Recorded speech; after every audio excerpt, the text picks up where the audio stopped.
Imagine कीजिए आप एक विशाल से समुद्र में तैरती एक मछली हो और आप उस पानी की सबसे समझदार यानी इंटेलिजेंट मछली हो। आप एक जीनियस हो। आप इतने समझदार हो कि आपको पता है कि समुद्र क्या है, इसके प्राकृतिक कायदे कानून क्या हैं, कैसे इसके स्पेस में आप आगे पीछे मूव हो सकते हो और बाकी दुनिया भर की चीजें हैं। वेल, कितने इंटेलिजेंट हो आप। आपने पूरे ब्रह्मांड का ज्ञान हासिल कर लिया है। जैसे ही आप ये सोच रहे थे वैसे ही एक इंसानी हाथ ऊपर से निकलता है और आपको जकड़े ऊपर ले जाता है।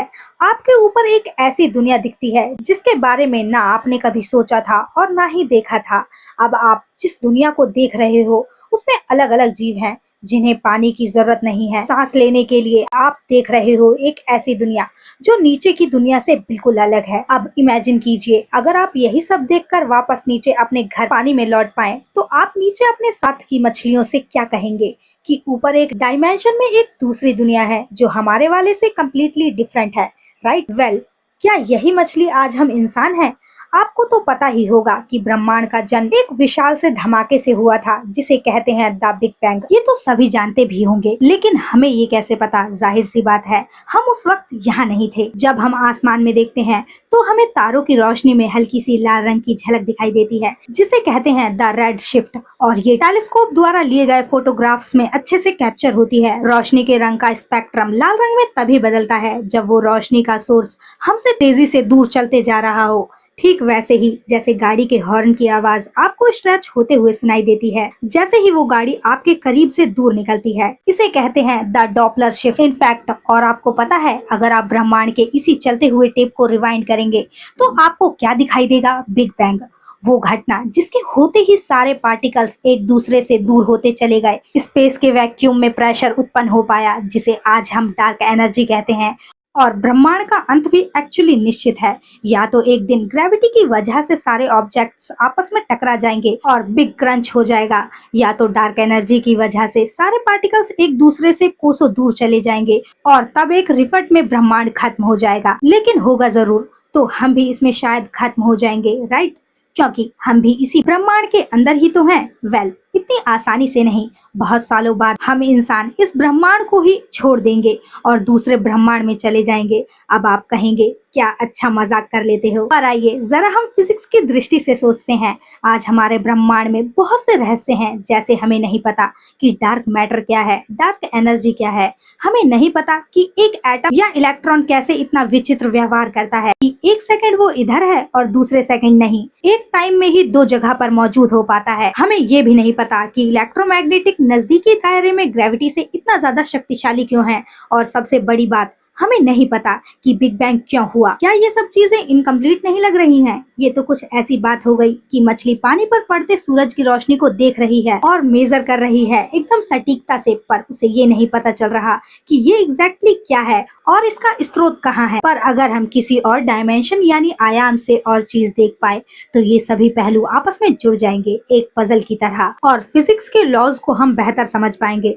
आज कुछ साइंस थ्योरीज हैं जिनका मानना है कि हमारी वास्तविकता में 12 डायमेंशन यानी आयाम है जो हमारे पूरे ब्रह्मांड में सभी को एकजुट बना सकते हैं, सारे उन अनआंसर क्वेश्चन को आंसर कर सकते हैं। और ये 12 नंबर क्यों? क्योंकि उससे कम या ज्यादा डायमेंशन हुए तो ब्रह्मांड मैथमेटिकली स्टेबल नहीं कर पाएगा। इसलिए स्ट्रिंग थ्योरी के कैलकुलेशन के अनुसार 12 डायमेंशन होना जरूरी है। स्ट्रिंग थ्योरी के बारे में अगर आपको नहीं पता है तो बेसिकली इस थ्योरी में मैटर यानी पार्टिकल्स को कुछ और नहीं बल्कि स्ट्रिंग माना गया है और उनके वाइब्रेशन जो स्पेस में होते हैं उन्हें ऊर्जा माना गया है। इस थ्योरी में एक बड़े स्तर पर माना गया है कि हमारा ब्रह्मांड एक बड़ा सा बुलबुला है जो और भी बहुत से ऐसे बुलबुलों के साथ हाइपर स्पेस के माध्यम से तैर रहा है। ये ब्रह्मांड के बुलबुले हैं जो बड़े होते रहते हैं, जैसे कोई भी आम सा गुब्बारा हवा भरने पर आकार में बढ़ने लगता है। हम इस बुलबुले में बैठी एक मक्खी की तरह हैं। जिस तरह से हमारा यूनिवर्स बुलबुले की तरह एक्सपेंड हो रहा है और सितारे और सभी दूसरे ऑब्जेक्ट्स एक दूसरे से दूर जा रहे हैं, बिल्कुल यही चीज आपको एक गुब्बारे में भी देखने मिलेगी। जब आप उसे एक्सपेंड करोगे तो दो पॉइंट्स के बीच दूरी बढ़ती दिखेगी, जबकि ऐसा कोई पॉइंट नहीं है जहाँ से गुब्बारा एक्सपेंड हो रहा है। इसलिए बिग बैंग का कोई पॉइंट नहीं है जहाँ स्पेस बाहर के लिए एक्सपैंड हो रहा है। स्पेस हर जगह से एक्सपैंड हो रहा है। जैसे वो गुब्बारा है, हमारा ब्रह्मांड भी बिल्कुल ऐसा ही है।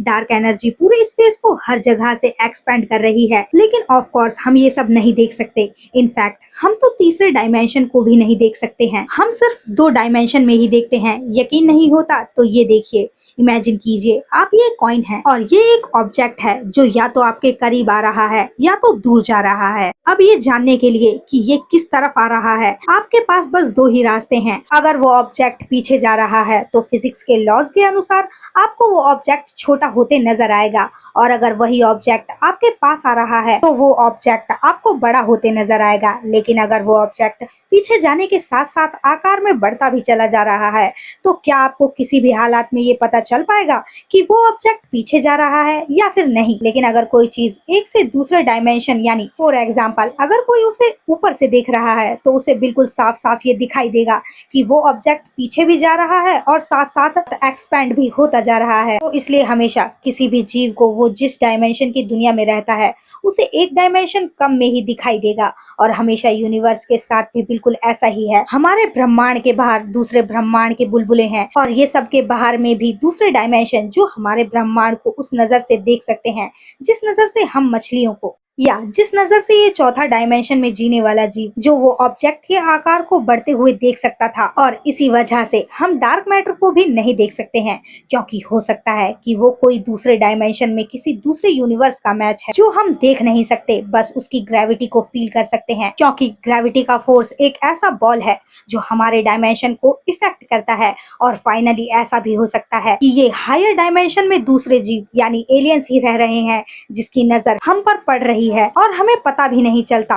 अब ये बहुत ही अजीब चीज है, बट फिजिक्स के लॉज के अनुसार ये बिल्कुल पॉसिबल है। और यही चीज साइंस को इंटरेस्टिंग भी बनाती है। ये हमें हमारे रोजमर्रा की सोच से बड़ा सोचने के लिए मजबूर कर देती है। तो उम्मीद है आपको ये वीडियो पसंद आया और इससे नया कुछ जरूर सीखने को मिला होगा। तो आपकी क्या राय है इस विषय में? क्या आपको लगता है कि हाई डायमेंशन है और क्या वहाँ पर जीव हैं? कमेंट जरूर करना, हम जानना चाहेंगे। अगर आपको ये वीडियो पसंद आया तो इसे लाइक और शेयर करना मत भूलिएगा। और ऐसी ही साइंस वीडियोस के लिए हमारे चैनल फैक्ट डब्बा को सब्सक्राइब करके नोटिफिकेशन बेल ऑन करना भी मत भूलना। और हम आपको नेक्स्ट वीडियो में मिलेंगे ऐसे ही किसी इंफॉर्मेटिव वीडियो के साथ। तब तक के लिए देखते रहिए और सीखते रहिए।